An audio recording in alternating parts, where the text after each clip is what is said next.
crucial, really crucial.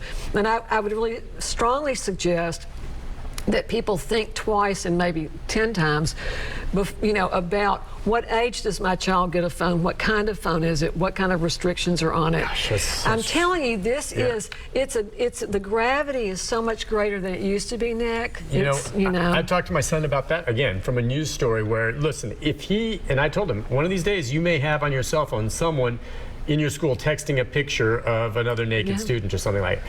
The moment you get that, you are in possession of child pornography, and that's a crime. And I go, even if you didn't ask it, it's just sent to you. I said, you need to tell me right off the bat, and we need to take it to law enforcement. Because what happens if you just blow it off or erase it, eventually cops are going to get on this case, and they're going to trace everywhere those pictures were sent. And everyone who received one of those is considered a suspect in the case. Just that you may think, well, that's strange. If someone just sends me child porn, am I a suspect? Yes. If not a suspect, you are someone in receiving that. You come clean. Now, if you say, I just received this, you go to the police and say, look, this is sent to me, I had nothing to do with it, and you give it. It's out there, and that happens all the time. And kids don't think, and they erase it, and maybe it becomes a criminal investigation. If it does, you get caught up in it. Cynthia's on the line. Cynthia, good morning. Hi, Cynthia. Good morning. I was just wondering if the guest that you have on, if her organization or are there other organizations that help children to possess, for lack of a better word, their own gender identity? Because I believe that a lot of this, transgender, this, that, and the other, is coming from them having been molested and raped in their home. That's something that's being talked about, the transgender thing. Now, as far as whether or not her theory there, I don't buy that. But what do you guys deal with this now? I mean, it's changing times, sexuality. I don't know how that might. Child sex abuse is child sex abuse, right? So first of all, thanks for calling in, Cynthia.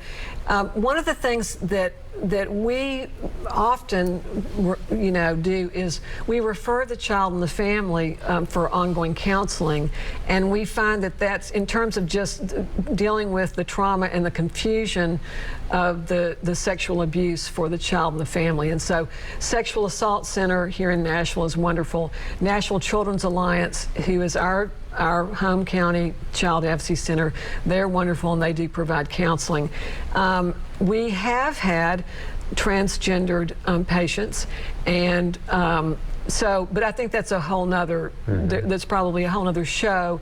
But I think it's important, I have a bumper sticker that says love wins. My next bumper sticker is going to say, it's okay to need help, it's okay to get help, Yeah, sure. So I think that's my response. Listen, as far as the big fundraiser you have this week, we're talking about that 35th anniversary, but the really big one coming up in February, I know we're way ahead of the game right now, but I like, I've done things for our kids just because I do a handful of charities, and our kids is one of them for me that I don't mind helping out with, but part of the reason is I like soup, okay?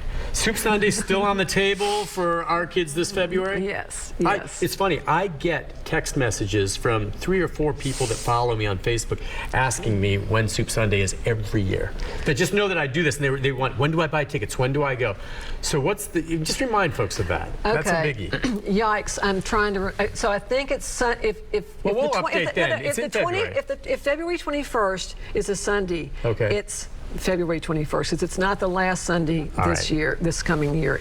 I think it's the next. Second to last. Yeah, second last. And I will say, I really want to thank Nick Beres and News Channel 5 for always being so steadfast and so wonderful in your support.